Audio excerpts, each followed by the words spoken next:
Hey everybody, welcome back to So You Want to Be in Ministry. I'm Tim, and here we are all about educating you if you're thinking about jumping into ministry, equipping you if you're already in, and then encouraging you if you're thinking about jumping out and you have not reached the finish line that God put in front of you. And I also want to add that fourth one in. We also want to empower you if you're showing up and you're just like, how do I help my church staff? How do I encourage them? How do I do these things? We want to empower you to be able to be that person that is there to support your church staff to get them to the finish line that God put in front of them. And today we are talking to Joel Fulkerson. He's been a friend of mine for a very long time. We actually met each other as teenagers at camp. We both worked at a summer camp together. God knit our hearts together really early. We had a lot of fun. Causing problems at camp and also just like having fun. We had a lot of fun. Sometimes it really enhanced the experience and sometimes it probably caused a little bit of problems, but it was so much fun serving with him. It's been fun to see where God's taken him. And he is a cartoonist. So he does illustrations, he does graphic design, he does cartooning, he does all kinds of things. And God has used him in a lot of different ways that we're going to actually hear about today. But what I want you to catch, kind of as we get into that second half of this interview, he really talks about some tough times that he walked through within a parachurch organization that had to downsize because of COVID and different things. And so he really gives us insight into how God brought him through all of that and how he stayed focused even when he wasn't, he didn't feel like he was at the finish line, but someone else had to let him know that he was, and he had to move on and just keep serving God within the midst of it. And he does a phenomenal job talking about that. So make sure you stay for that second half part of that. But without further ado, here's Joel. Well, hey, Joel, glad to have you on the podcast today. Dude, it's been great knowing you throughout my life. We met, dude, has it been like, I don't know, 30-ish years ago? Yeah, I can't believe how long it's been. Yeah, It's been when I was trying to think back on our camp days, and I was like, it's really been that long, yeah, I know. like a Just, whole lifetime or just, two. yeah, two punk teenagers parkouring around on camp benches. Yep. And Oh yeah. Right. Oh my gosh. I know. So true. We were doing that long before The Office did it. Uh-huh. Yep. Cool, man. Well, it's good to have you here. Excited to talk about this aspect of ministry because it's more on the creative side. It's more on the like behind the scenes side, and so I'm glad to have you on.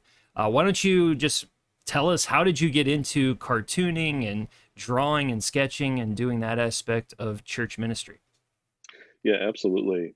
So, I mean, it kind of goes all the way back to when I was a kid. Like, I was drawing. I was really into the Ninja Turtles, you Ah, know, and back in the day. And I hey, showed it to my dad. new movie. Yeah, I mean, new movie now. It's not even back in the day. It's still current. I Like that. know. Yeah.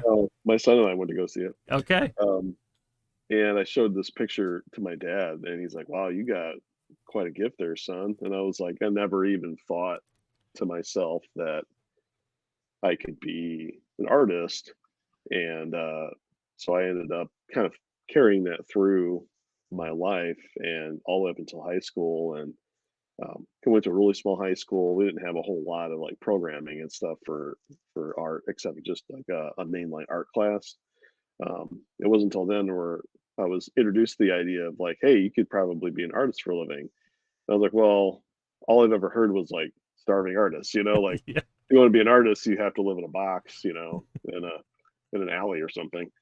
I didn't know anything about it. This kid from a small town, 500 people, and so I ended up not wanting to do that for a living, and I really wanted to be a youth pastor. I Okay. actually I was like, I feel like God is calling me maybe to do this, and so I ended up going to visit Judson University, and I was thinking I had some family, extended family members that had gone there. I was like, well, I'll check that out. We'll check out all of that and check out their youth ministry program, and uh, maybe I can get an art scholarship while I'm at it. And So I ended up going there, and I was interviewing with the chairman of the art department, and he was looking at my portfolio from high school, and he's like, "Well, I think you're pretty good, and I think we could offer you this much for." He kind of slipped a piece of paper in front of me. He says, "If you sign here, you're in the art program." And I was like, "Oh, okay, I guess we're doing this." And so It's real. my yeah, my mom ended up she was there with me, and but she ended up having to leave the room, and so it was just me and him, and I had to make the decision myself. And so, like, right there, and I think he just kind of put me on the spot. So I signed it on the dotted line, and I was in the art program. All right. And I kind of thought to myself, I get to draw every day for class. I mean, that's pretty exciting. And it really did accelerate my cartooning skills, but it was mainly graphic design. So it Okay. was that's what it was. So I didn't go to school necessarily for illustration work or anything like that. It was I did a little bit of that. So fast forward, I remember where I was standing in at college, thinking I really like to illustrate storybooks. I mean, I'd really love to do that, and I really don't. And I'm looking, I'm like, I just spent my last 4 years learning how to be a graphic designer and not an illustrator.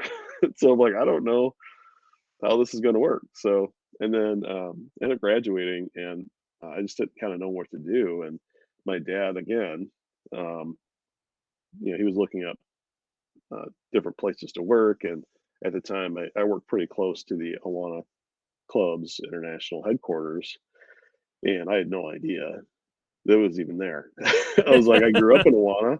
Yeah. I was through Cubby, through part of varsity. Yeah. Like I Yeah. I went through the whole thing. My whole family did, and I thought that part of my life was in the past. And I was like, oh wow, I had no idea they had this international headquarters in Streamwood, Illinois. And so he showed me the job description. I was like, I think I could. I think I'm going to go for it. And then I ended up getting interviewed, and I got the job. And so fast forward 16 years, I was there for quite a long time and got to do. It's just amazing how God works, because He's like, God doesn't just take you on this like little like straight trajectory. He's sort of like it's sort of like he kind of does this kind of thing. It does. He's like it's sort of like it's never a dull moment with God, and He's always taking you different places. And I never forget when I got to do my first storybook there, Mm. and because I started as a graphic designer in the creative services department, and there was opportunities to do illustration Yeah. here and there, because they had a full-time illustrators at the Okay. time. They had two full-time illustrators, and I'm like, all right, well, maybe I can learn from them.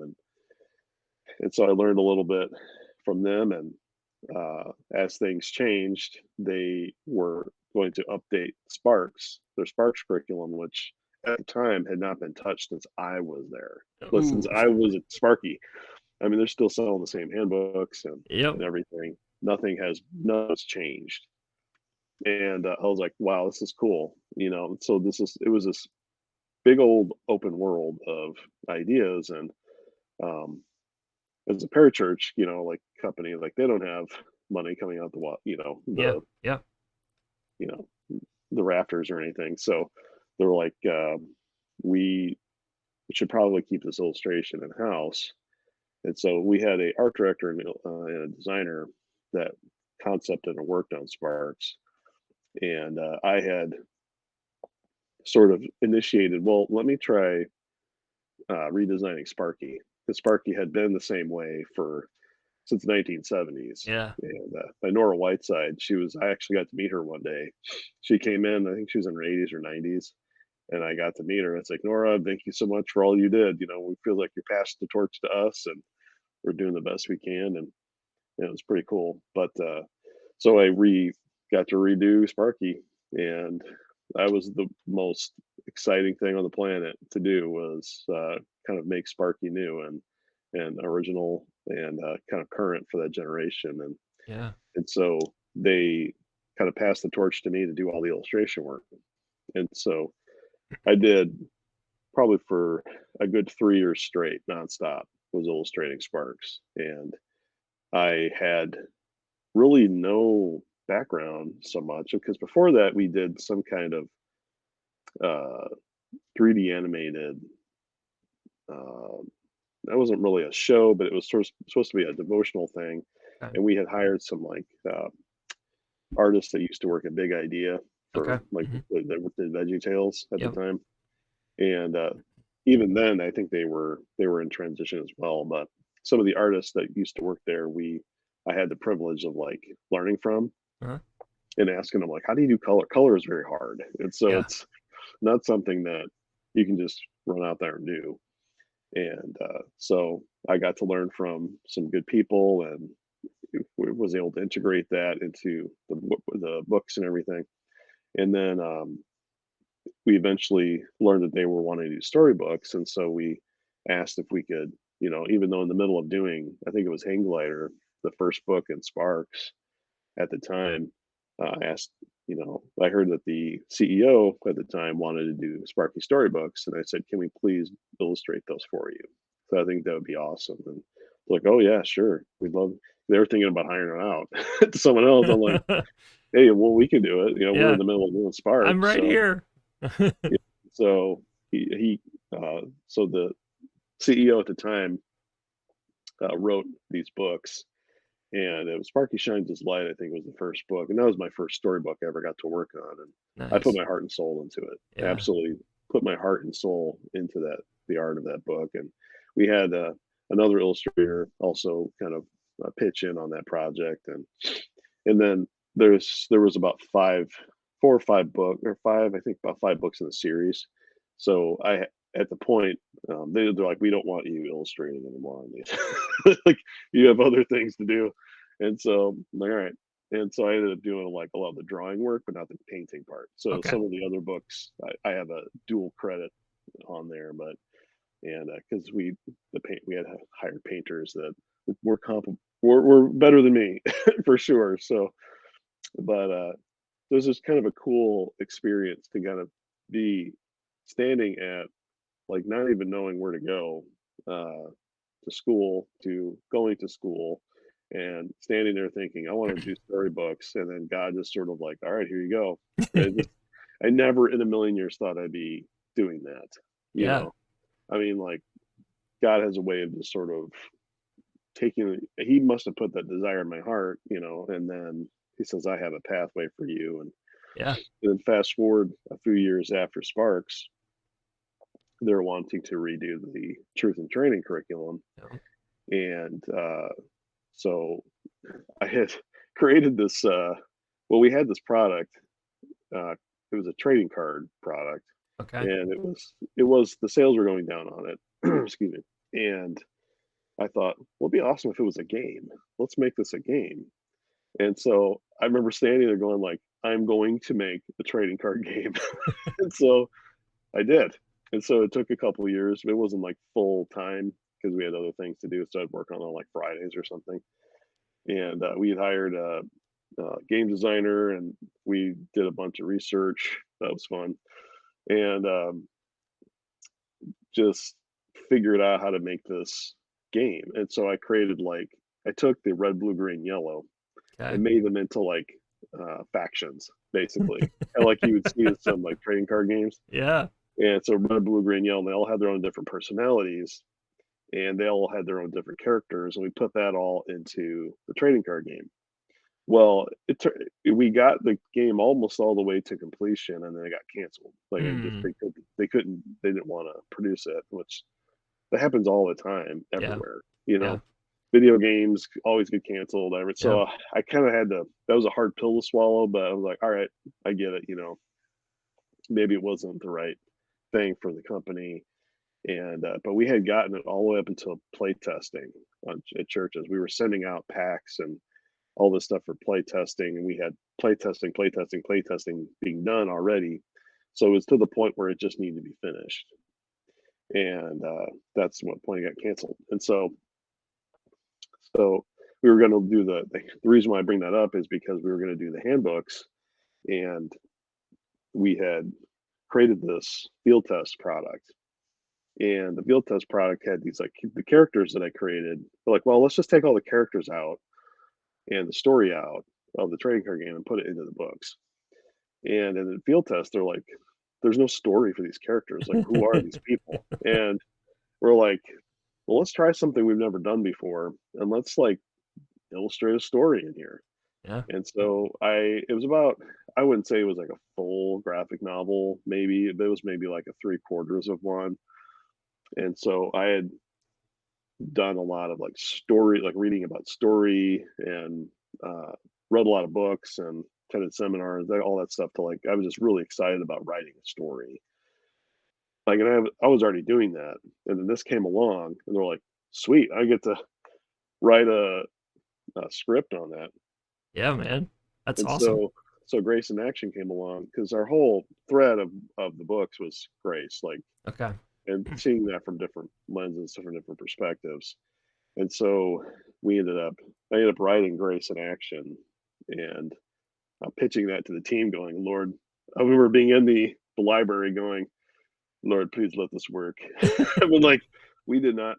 So what had happened was we created this whole field test product. We had got a new boss, and we scrapped the entire thing, like the whole entire uh, art and design. And we only had like 6 months left in production, and we were just like, we don't want to do this anymore. And that's like, we should do this. Like, we really need a narrative in there that sort of tied it all together. And so, um, and so that's what we did. I remember, so I sat there and pitched them the idea, and they're like, "This is great. Like, let's go for it." I'm like, "All right." So here we go. I had to figure out how to illustrate a story in specific sections of the handbook, because it wasn't just a, hey, let's just make this a 96 random page book, based on the story. It's like I had to fit a story in a set amount of pages. Yeah. And so, which was a challenge, but it worked. It worked out well, actually. How I told did the you person, how yeah, did you develop the characters then? Because you almost developed the characters before you had the story, is how it seems. yeah, Okay. How did you develop those characters? So, like, because so in the game, it doesn't seem like they knew who they were. There was a great explanation, but you developing them probably had an idea of who they were. So, how did you make all that work? yeah, yeah. No, that's a good question. So in the game, there was sort of a narrative, Uh-huh. like a higher narrative of these teenage kids using their. I didn't want anything magical. I didn't Yeah. want anything like Yeah. supernatural. I just Okay. wanted their natural abilities to come out Okay. in all of that. And so in the game, it came out in the cards. And Okay. so we had different story elements on the cards, and like problems for them to solve. And they were like crazy sort of, it was, I had a play tester tell me one time, this is very Saturday morning cartoon. And he didn't mean that in a negative way. He's like, this Yeah. was cool. Like, if I could go back in the 80s or 90s, and you know, this was totally Saturday morning cartoon, Yeah. like the GI Joe, like, Okay. Yeah. make sure you leave the window open when you use spray paint or whatever, all of those things. Like, it was so positive and so like Yeah. in that direction, that it's very different from a lot of games today where everything's dark and gritty and everything Yep. has to be like super dark and everything. Yeah. And so, Dystopian. right. And Yeah. so there were like elements of narrative there. And Okay. so the story itself, because it has act one, act two, climax, and the resolution. So I took the ideas from there, from the game, and then put them into that storyline. Yeah. And it made it's sort of like a zipper almost, like it just everything made sense after that. Okay. All the graphic design would make sense. All of all of that's just all fit together at that point. And So so, yeah. So yeah, this game and storyline and everything, how long did you work on all that then? It seems like years is how it's sounding. yeah, from from field testing and gathering information from the churches, because we did a lot of that. Yeah.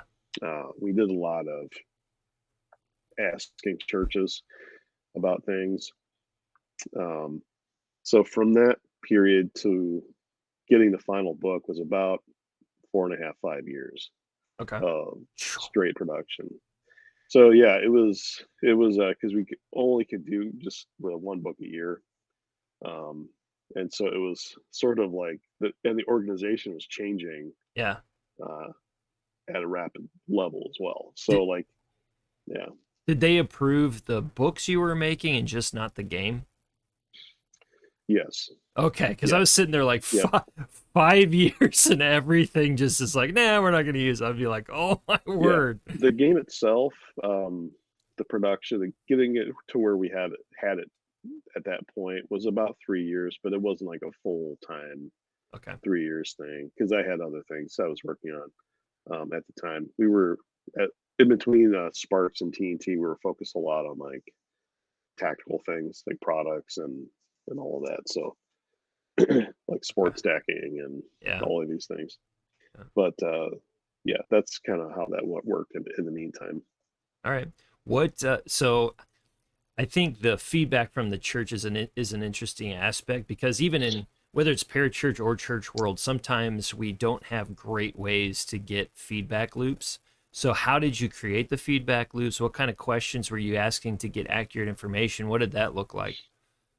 Yeah, so we had focus groups that we developed in the beginning. We had a TNT focus group, Sparks focus group. Um, so it was churches from all over the United States Okay. and from different demographics, different things. Um, we didn't always go to them for like permission for things, but we were Okay. asking them for like feedback on um, just a direction in general. Okay. Because for me, my passion for TNT was I wanted to get more Bible to the kids. Okay. I wanted to when they memorized verses, like we didn't want them to like in the old TNT books or the old really old books is like this is how you tie your shoes and this is how you like whittle wood or whatever it was like it was a very Boy Scouts kind of centered thing. Well, Yeah. I wanted to be like, well, why isn't the extra credit like more of like God's word, like why isn't it more like understanding the concept and everything? And so that's how we created sort of with their feedback and perspective, we created that, and Okay. I thought that was kind of cool. And so it's like taking the Bible verse and like just blowing that out and fully trying to fully understand that rather than sort of Awana was always guilty or not guilty, but always looked at as a rote memory program Okay. instead of like a full on like small group discipleship kind of thing, Yeah. which is where we wanted to take TNT. So Yeah. I always they say were it's, really helpful. I'm sorry. Yeah, they were really helpful in building that for us. yeah, you said rote memory program or whatever. Because I will tell uh my previous senior pastor, there was one moment where he brought up like anybody know what Titus 3:5 says, and I rattled it off. He's Uh like huh. he goes, how do you know that? I go, the only reason I know that is because of Awana. Like I Yep. did, there's no Yeah. other reason for me to know Titus 3:5. Yeah. It's an incredible. I mean, I attribute my whole like theology Uh-huh. from Awana. You know, Yeah. the fact that I even know who God is and Okay. like not just who God is, but just like the basic fundamental Christian theology. Because today, sometimes kids don't even know basics of God.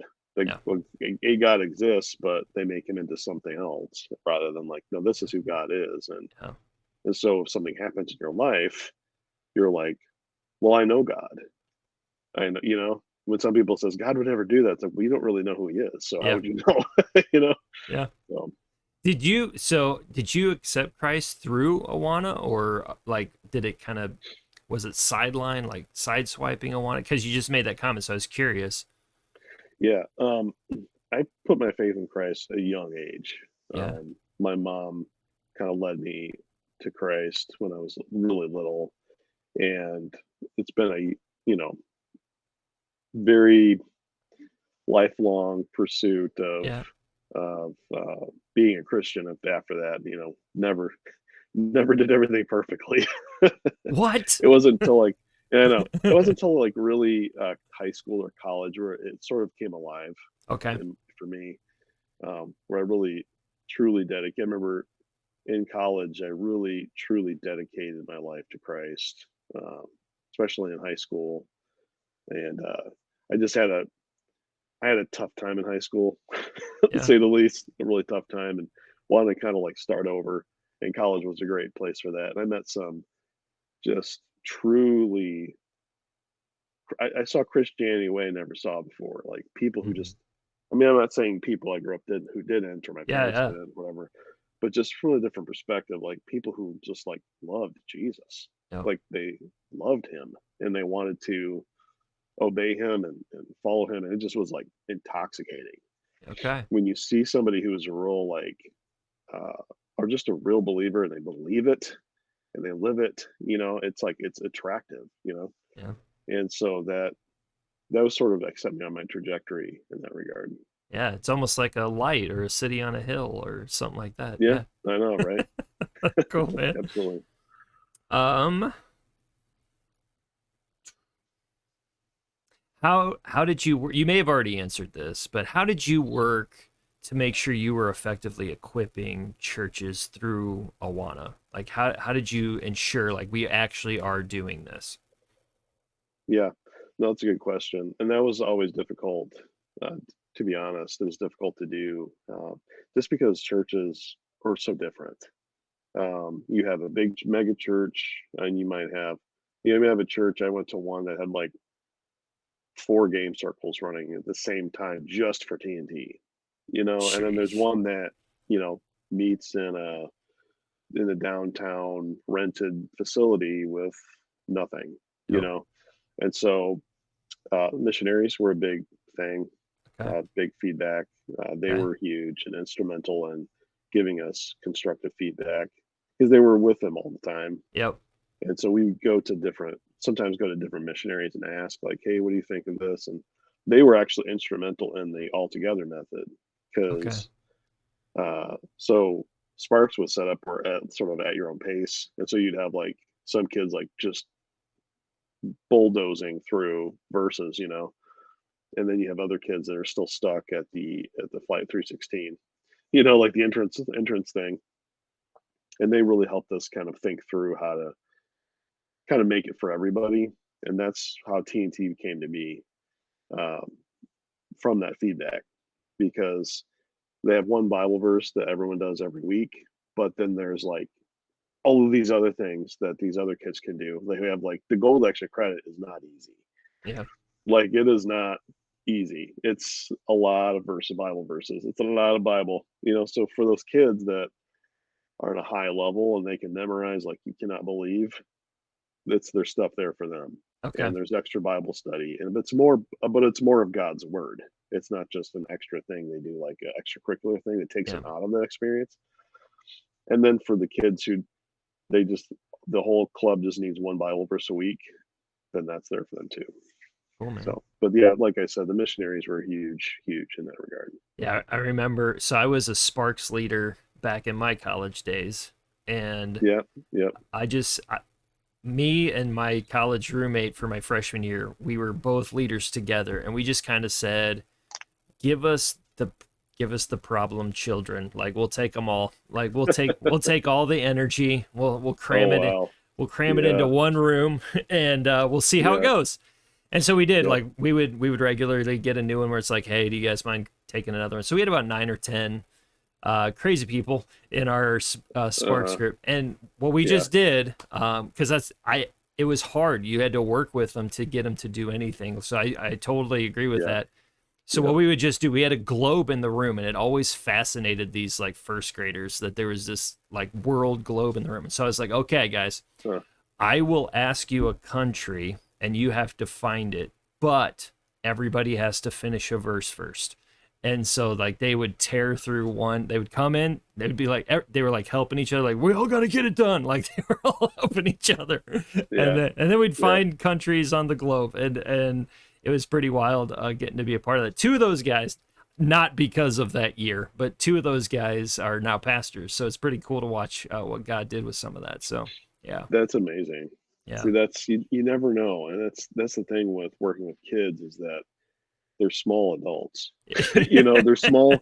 If you think of them, we think of kids as like tiny, immature adults. yeah, You know, you don't see them as like this like small person that doesn't have a lot of influence and they can't do anything and they're all have bundles of energy and you see them as what in a few short years they're going to remember you, they're yeah, going to remember all of this, and they're going to remember how you treated them. They're going to remember, they may not necessarily remember every Bible verse, but they're definitely going to remember how you made them feel, yep, and they're going to attach that to the church, they're going to attach that to the gospel, they're going to attach that to everything, and to just like you said, love and loving these kids. And one of the years I also served in Awana for a long time until we had moved and just recently, so that kind of messed up everything. But I was a games director for a long time, and I loved it. yeah. I loved it. I loved it because you could take all these kids with all this energy, and I just ran them, and just we had fun and excitement, and my hope was is that later on in life that they would do something like that too, or they'd want Yeah, to come back and hey, want to give back to the church. I want to stay. You know. yeah, yeah. That's cool, man. So, sounds like you loved your time at Awana. You got to learn storybook illustration and use your graphic design and all kinds of things. But Awana did go through a harder season, and they had to make some tough Yeah. choices. Could you walk us through kind of that season where they had to make some tough choices, and as a result, you had to move on? Because you're not the only one that has had to navigate that. Some people are walking through that in parachurch. Some people are walking through that in Oh yeah. church season, church life. Um, how did you navigate that? Because you were still plugged into a church, you're still serving Jesus. How did you navigate that, still keeping a positive focus on Jesus Christ and his church? Yeah, it's hard. It's Awana during the pandemic. A lot of church they went through a whole year where church it they didn't even nobody met. Yep. Churches just opted out. And if you have somebody that, like any kind of product out there, if you have somebody that stopped using your product for an entire year and you didn't buy it, they didn't buy it at all, that definitely has an impact. Yes. And yeah, like reverberating impact, not just this, no, not Because just like in the moment. yeah, And it's not like the next year they're buying two of all of those things. exactly. Yeah. And the organization at the time uh, was kind of refocusing and changing as well, like internally. And so it was a kind of a lot of upheaval, like Yeah. just between the pandemic and Awana focusing their efforts in other areas or donorship or whatever it might be. It was kind of like nothing was stable. And so that was definitely difficult to kind of see that trajectory. But you know what? It was the same kind of thing that I had mentioned previously about like God knows exactly where He wants you to be. You know, and it's always to answer your question more directly. Don't ever take your eyes off Jesus. Don't do it. It's not worth it. And the ramifications of doing that, I don't want to. I don't want to bear the weight of those consequences. Hmm. Of doing that. It's easy to do, and it's easy to become a victim. It's easy to become like a bitter about things. Do I still have some, deep sea? Do I have some hurt or It's whatever yeah. still in there? Sure. I Yeah. mean, who wouldn't? I mean, I'm not. You know, it wasn't just a job to me. It was my life. It was my ministry. And at one point, I was working at Awana. I served at Awana. This is my whole entire life was like linear, like lined up entirely, and it was pretty cool. Like just to do that, And but to see God sort of, okay, it's time to change. And in that, I see in times like that, you see God like I saw God in a way I've never seen him before. Like when you actually, not literally, but when you figuratively speaking, almost literally, uh, see the raven come, Yeah. see the ravens come with the bread. And you're like, Yeah. wow, like I literally had a raven just come and give me bread today. And I got to see God in a way that I never saw before. Because so in 2020 I was laid off. In all of 2021 for about 12 months I didn't have a full-time job, and so I did my best freelancing, and I made, in all honesty, I made like half of what I made at Awana. Yeah.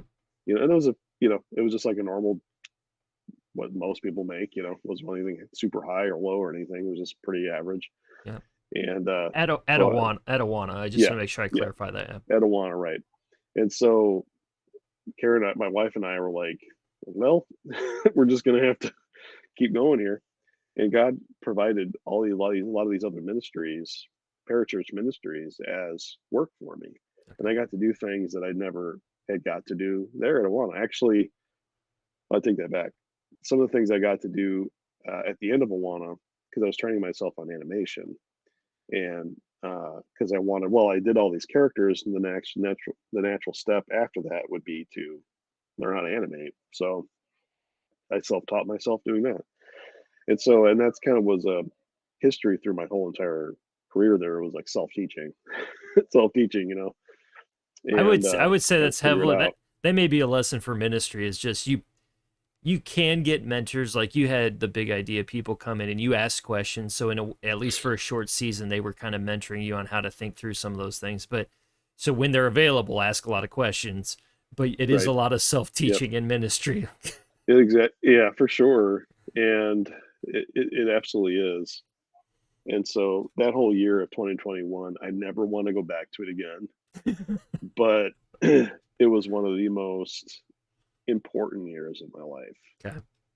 Absolutely most important years of my life, because I got to see God just like, you're going to sit right here and you're going to watch me work.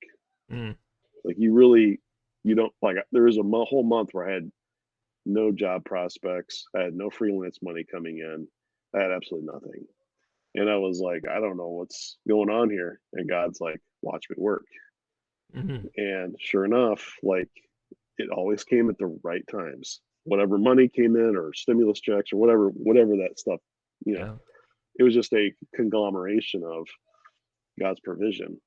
And so, just to kind of answer your question a little bit better, it's I never stopped walking with the Lord. Like I literally, almost literally, because I would go on these prayer walks in my Okay. neighborhood, and I I don't know why I called them my crazy cards. Like it's because I I had an index card um, of just psalms that I would Okay. take on my Mm-hmm. walk, and I would just go one after another, and it was just like salve on my soul. Like the Lord is my shepherd; I shall not want. And there's all of these verses that God's promising, and He's promising uh, me, you know, all of these things, and so that's how that year went. And so he kind of drew me closer to Himself, and there's things He wanted to kind of burn out of me too. Yeah. Like you're at a organization for so long, um, it's time for change too. And so God was like, I need you on this trajectory, not just um, uh, work wise, but also spiritually, you know. And Yeah. so there's some work I want to do in you. You just stay put and don't move, you know. So I had a previous senior pastor that used to say the storms are there to keep you, like God uses the storms to keep you close to him. So we all walk through storms in life, but yeah, he yeah, uses them. absolutely, Yeah, and you just described that for sure. yeah. So you have gotten to illustrate some other books. What can you give us the titles or something? Because there may be people that are like, oh man, I'd be curious about something like that.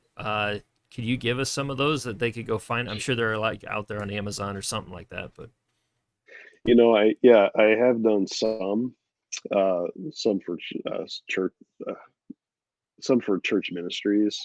yeah, You can find a few. There was a children's book series. I think you can find on Amazon. I'm not sure. I haven't checked in a long time, if it's there, but I'll put the link in if it's there. yeah, Yeah.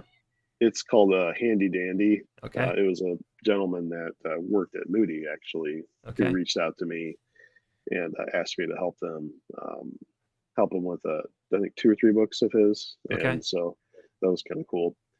Um, I would also work with a there was a large church I worked with on some books they had. It was more internally, but Okay. I don't think you can find them on Amazon now. But Okay. yeah, there's some Didn't books I you did have with like them. didn't you have a friend that you illustrated for? Am I remembering that correctly? Oh yeah, yeah. That's not a. It wasn't a Bible Okay. story. Okay. Well, whatever. Yeah, yeah. There's my friend Ben Calhoun. Yeah. He's of the from the band Citizen Way, Yeah. and yeah, they had some pretty. A couple years ago, he had like Bulletproof was the number one Okay. song on the radio, Yeah. Yeah. and that man is one of the most amazing, God fearing men I've ever met. I Awesome. mean, he is a warrior for Jesus.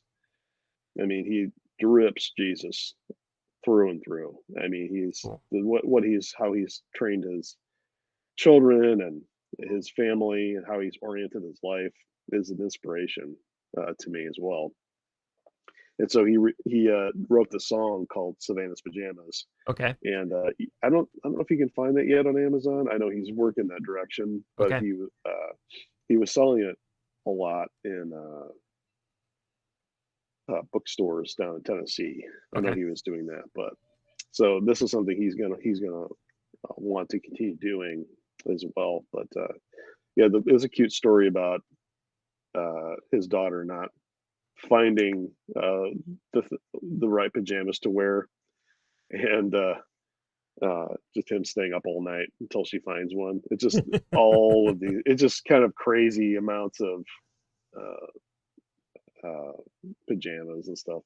But yeah, that was a fun one to make, and that was good. Awesome. Um, let's see. Do you have any other current projects that you're working on? Yeah, I've been freelancing for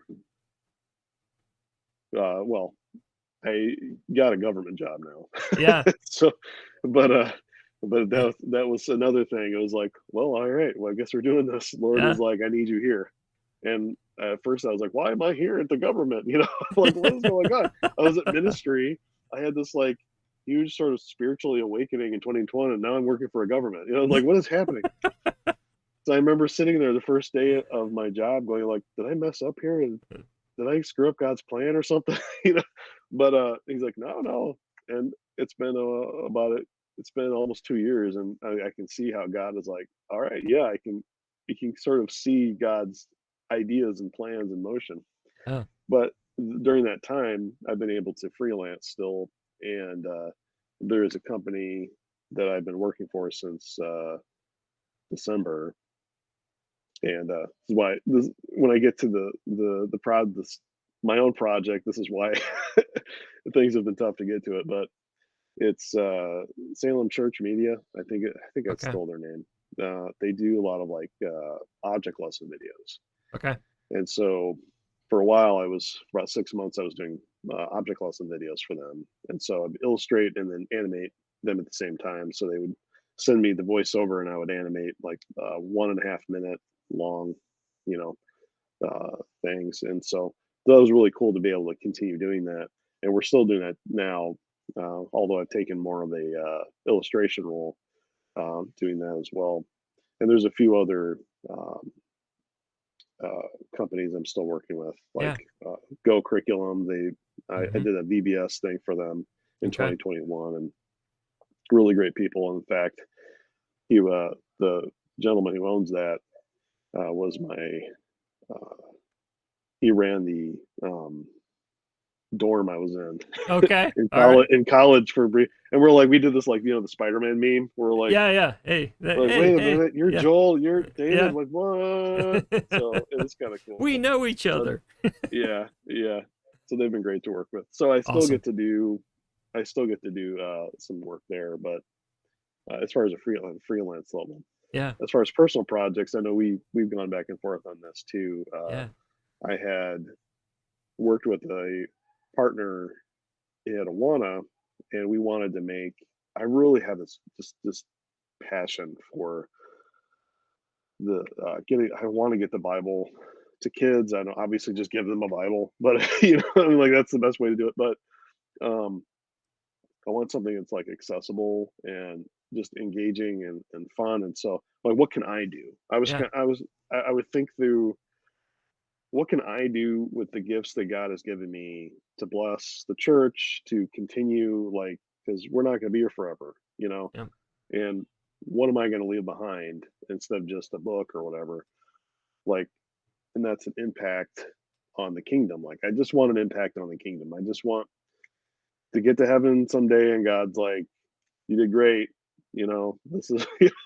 I'm like, I'm not even asking for like the well done, good and faithful servant. I'm just like, just let me go into the. No, I just tease it. But You don't have to be the yeah. 5 talents guy. You're fine with being the two. No, Like, no, not at all. yeah. And right, yeah. And so this project, I really wanted to be. We had I had a partner that we kind of got together and created an LLC, and we just since disbanded that just because it's been a while since we've done it Awana.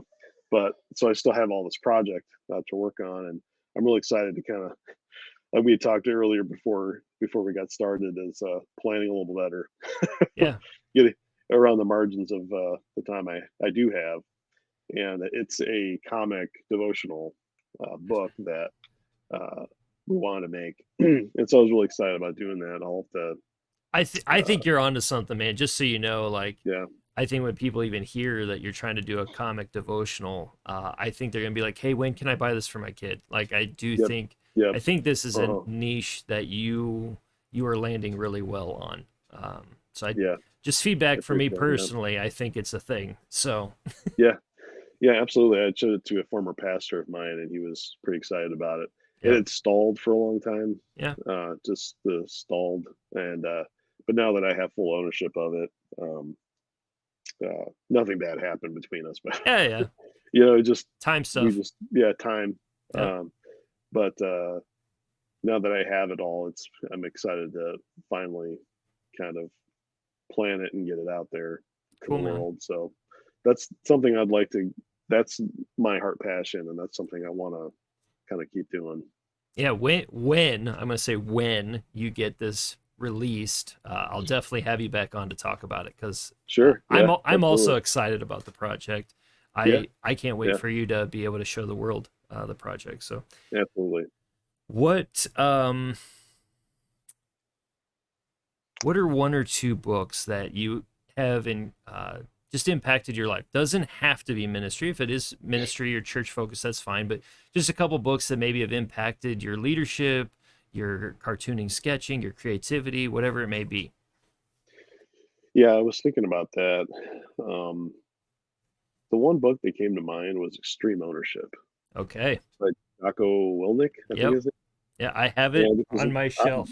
It's on yeah, my shelf somewhere. Yeah. which is an odd book to mention, but I I gravitated toward it because it's you can't what I got from that is you cannot blame anybody else for really. I mean, if you extreme ownership demands that if I don't get this done, it's because of I can't perpetuate this continuation of constant like kind of what do they say? Uh, if you keep doing what you're doing, you keep Yeah. getting what you're getting, Yeah. you Yeah. know. Yep. And I have to remember that, and especially with getting a project done, it's like Yeah. it's not gonna get it's not gonna get itself done, and or whatever it is in your life.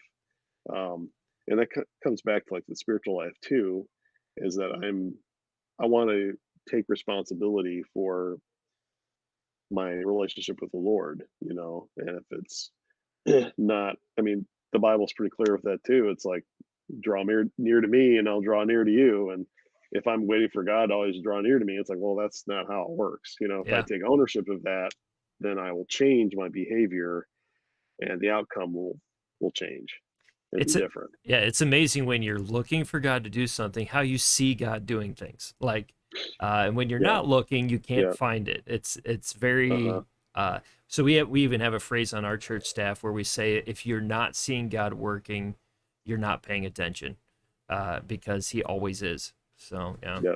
Yeah. Absolutely. That Cool. is very true. That is Any very true. any other books, or is that the focal one? Well, I mean, I've been actually going through, but it's more of a devotional book, but Yeah. it's not new, but it's just a experiencing God, Uh-huh. like 365 devotional. It's like that big, Yeah. and it's been rocking my world. Yeah. So Black and I'll B will do that. yep, I'll take pictures of it and send it to people. I'm like, oh my gosh, this is amazing. Like this is blowing my mind.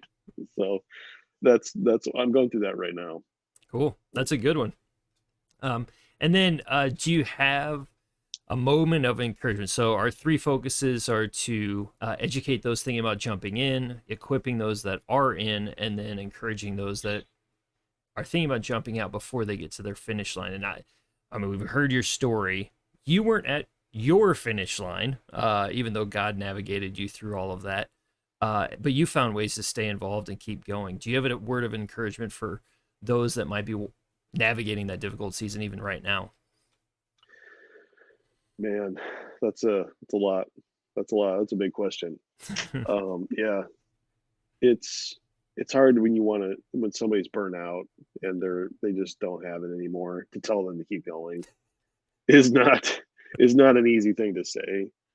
It's not so much like to keep going, it's to keep focusing Mm, on Christ and allow him to and listen to him. I have to remember that this kingdom isn't going to operate on my shoulders, and it's not going to be like it's still going to be here after I'm gone. mm, And it was still going before I came here. mm, And it's big, and uh, to listen to the Holy Spirit of what He wants you to be doing and when, mm, because it definitely feels like I got put into the game for a long time, and then it feels like, all right, now I want you out of there, and I want you over here, But that transition was really tough, and I think it's in the transition where we can think I'm done, because I've seen that happen. I've seen that for people just sort of put their hands up, be like, I'm just done entirely. mm, What's the alternative? mm. Honestly, it's just like it's exactly what the disciples said. It's like he Jesus said a bunch of crazy stuff that no one liked, and everyone left, and he's looking around, and they're like, "Are you gonna go too?" And they're like, "Lord, to whom shall we go? You have the words of eternal life." It's John like we 6. have nowhere else to go, and so my encouragement is to like the alternative. There's nothing better than Jesus. I mean, he is. I tell my kids, let's have a more higher exalted view of the Lord. Like he is the most interesting, most creative, most perfect, talented being in all the universe. I have like you have to remember that he's not a vending machine. He's not a um, just somebody who helps me get through a struggle.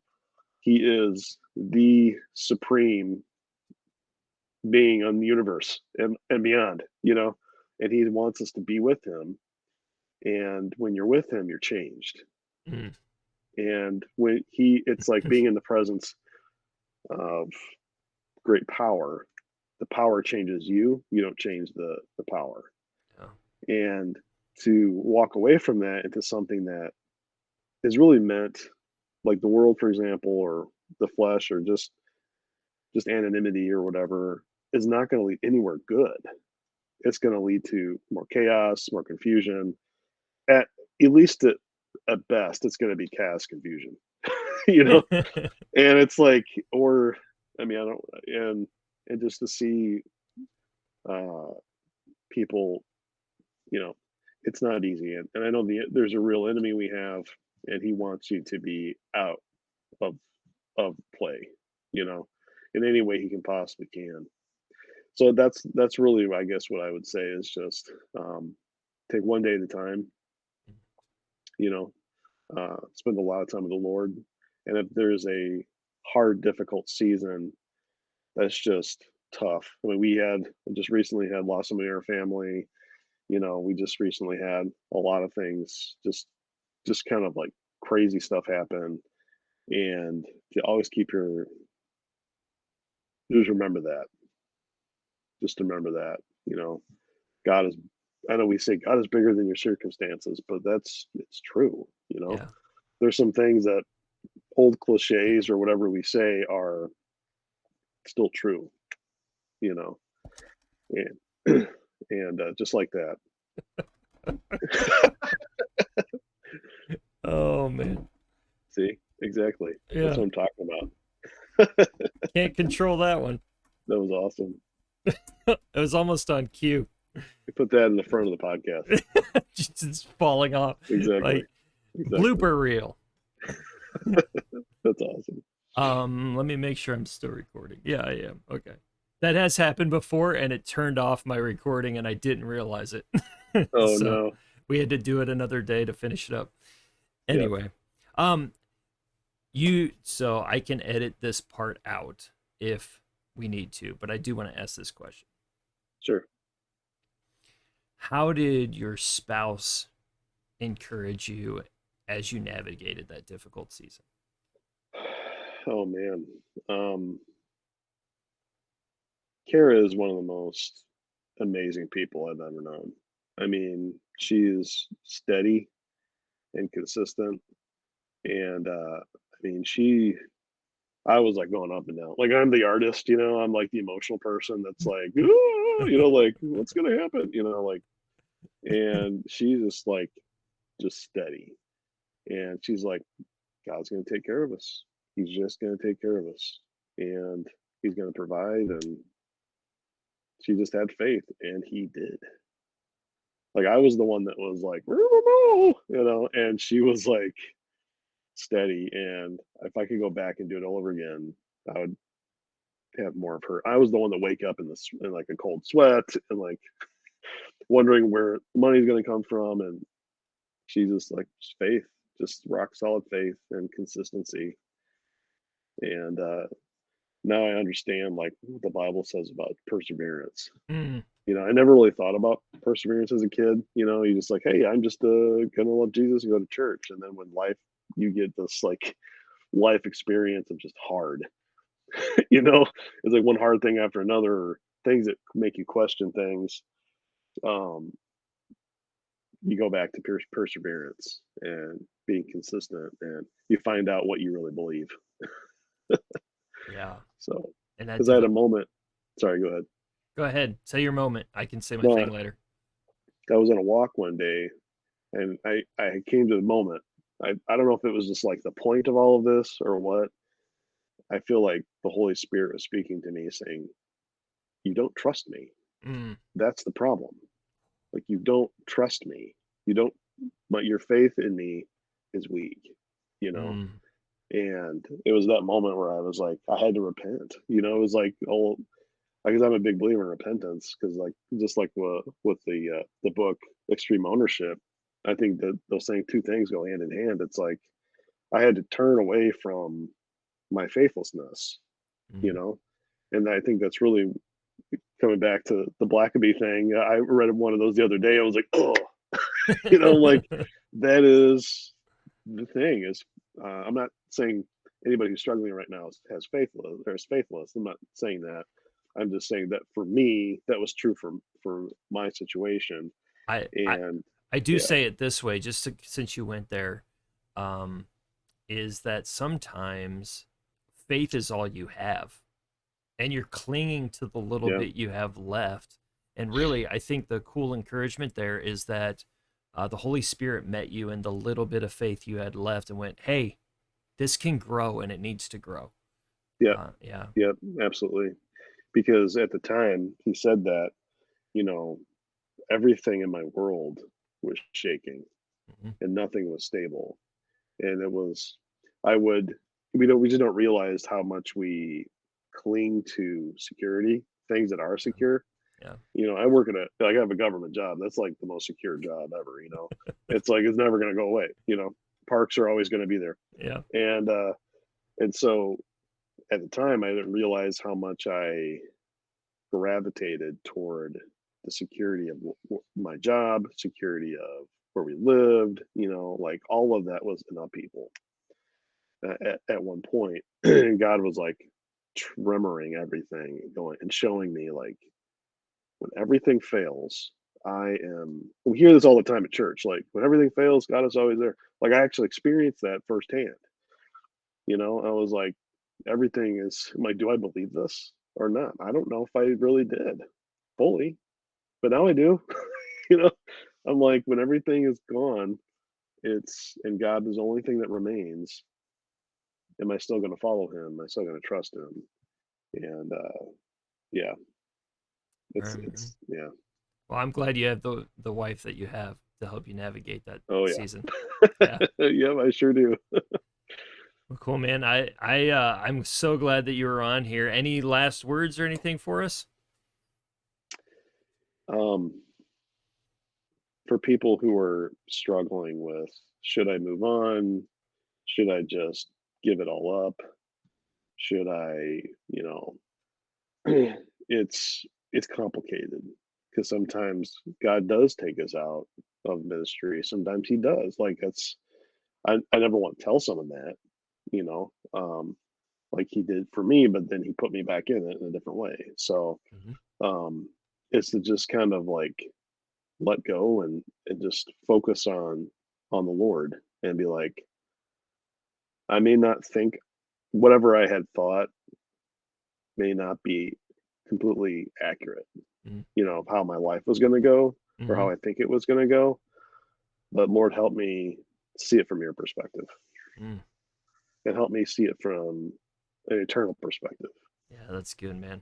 Because, like I said, we have a family member that just in 7 months was gone, and we're all just that's it. That's the only time he had, and like thinking of it from that eternal perspective, it's like however much time I have left on this earth is not very long. Yeah. And to like what the Bible says, Lord, help me to number my days so I may Hmm. have a heart of wisdom. And I'm not gonna live forever. And Lord, help me do that. Yeah, man. I definitely have some of that. We've talked about this previously, but I'm living in that world too. Part of the reason why I'm doing this Mm, podcast, I'm trying to capture I want to capture people's stories and encourage others with it and equip other people with it and help people get a little bit of mentoring in ministry that isn't always readily available. And so, absolutely. yeah, man. Right. Well, cool. Thank you so much for being here today, Joel. I appreciate it. Absolutely. Thank you. All right, see you, man. Don't you just love that guy's heart? Like, there's a reason God just connects me with people. I understand some of what he was talking about with just walking through a rough season. I've talked a little bit about mine, but he just kept going. He just kept taking steps. He kept staying focused on Jesus, focused on God, spending time with God, and God brought him through.